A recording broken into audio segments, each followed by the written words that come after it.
हरे कृष्णा। आप सभी का स्वागत है। आज हम जया एकादशी की पूजा विधि देखेंगे।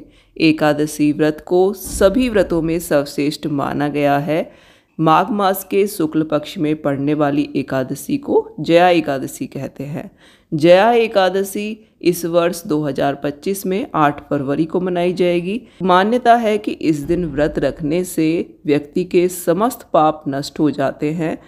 एकादशी के दिन व्रत रखने से व्यक्ति ब्रह्म हत्या जैसे पापों से भी मुक्त हो जाता है और पूर्वजों को भी मोक्ष प्राप्त होता है। दोस्तों, इस दिन विशेष रूप से ध्यान रखें कि तुलसी जी इस दिन हमें नहीं तोड़नी है। तुलसी जी का देखिए पूजा में उपयोग करना है, लेकिन हमें एक दिन पहले ही तुलसी जी के पत्ते तोड़ लेने हैं। पूजा में विशेष रूप से तुलसी जी का जो उपयोग है हमें करना है, लेकिन उस दिन हम तुलसी के पत्ते नहीं तोड़ते हैं। तो एक दिन पहले ही आप तुलसी जी के पत्ते तोड़ कर रख लीजिए।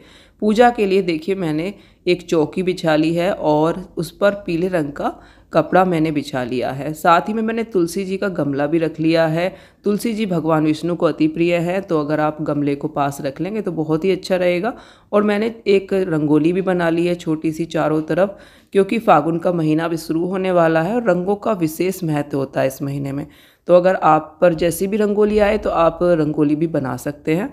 अब हम पूजा शुरू करते हैं। तो देखिए, सबसे पहले हम थोड़े से फूलों से आसन देंगे और जो भी आपके पास भगवान विष्णु या फिर भगवान श्री कृष्ण की जो भी प्रतिमा मूर्ति हो वो आप यहाँ पर विराजमान कर लें। और दूसरा जो मैंने फूलों का आसन दिया, यहाँ पर हम गणपति जी की स्थापना कर लेंगे। लड्डू गोपाल जी को मैंने पंचामृत से स्नान करा दिया है। इसके बाद लड्डू गोपाल जी को भी मैं यहीं पर विराजमान कर लूँगी। तो इस दिन आप पंचामृत से स्नान करा के लड्डू गोपाल जी की सेवा अगर आपके पास है तो उनको सुंदर वस्त्र पहनाएं और पूजा में उनको जरूर स्थापित करें। तो लड्डू गोपाल जी को भी विष्णु स्वरूप मानकर आप इस दिन पूजा कर सकते हैं। तो देखिए, मैं यहीं पर चौकी पर इन्हें बिठा लूँगी और इसके साथ ही उसके बाद हम सबसे पहले थोड़ा सा फूलों से आसन देंगे और दीपक प्रज्वलित करेंगे। दीपक हमारी पूजा का साक्षी होता है, तो सर्वप्रथम हम दीपक जलाएंगे। उसके बाद हम देखिए भाव स्वरूप गणपति जी को और भगवान विष्णु को जल के छींटे देकर स्नान करा देंगे। हम भाव स्वरूप स्नान करा रहे हैं। लड्डू गोपाल जी को तो हमने करा दिया है। इसके साथ ही अब हम देखिए वस्त्र स्वरूप कलावा समर्पित करेंगे। तो गणपति जी को हम वस्त्र रूपी कलावा समर्पित कर देंगे इत्र लगा के। और इसके साथ ही हम देखिए भगवान विष्णु को भी वस्त्र स्वरूपी कलावा समर्पित करेंगे। आप यहाँ पर जनेऊ भी समर्पित कर सकते हैं। तुलसी माता को भी मैं देखिए वस्त्र रूप कलावा समर्पित कर दूंगी।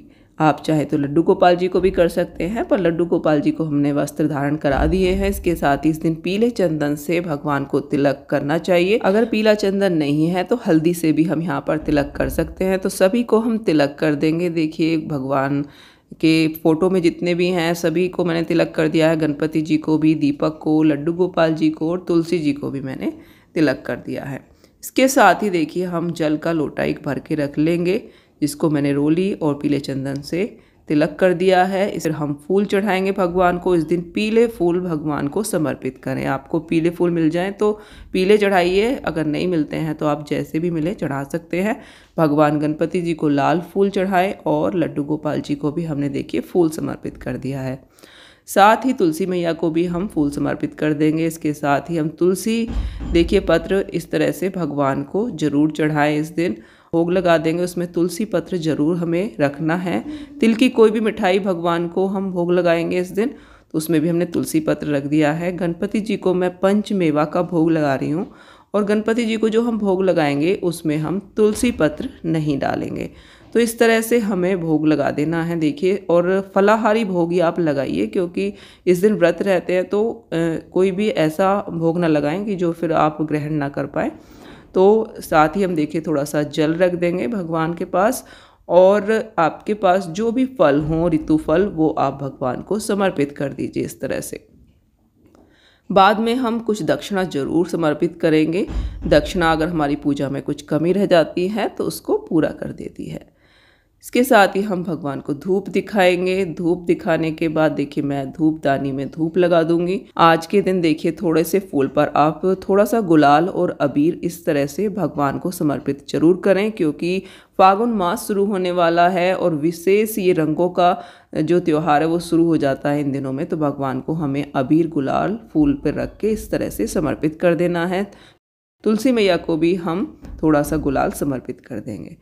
तो थोड़े से तिल हाथ में लेंगे और एक फूल अपने हाथ में ले लेंगे। इसके बाद हम एकादशी की जो किताब है हमारे पास, जो बुक है, उसकी पूजा करेंगे, तिलक लगा देंगे इस तरह से, और एकादशी व्रत कथा सुनेंगे। इस दिन एकादशी व्रत कथा अवश्य ही हमें सुननी चाहिए। कथा का वीडियो आपको हमारे चैनल पर भी मिल जाएगा। तो देखिए, इस तरह से किताब से आप पढ़ लीजिए या फिर आप सुन लीजिए। उसके बाद आप जो हाथ में आपने तिल और फूल लिए हैं वो भगवान के चरणों में इस तरह से समर्पित कर देंगे। हाथ जोड़कर भगवान से पूजा में रही कमियों के लिए क्षमा याचना करेंगे। इसके बाद हम भगवान की आरती करेंगे। ओम जय जगदीश आरती कर लीजिए। भगवान विष्णु की आरती आती हो तो वो करें, और गणेश जी की आरती भी कर लें।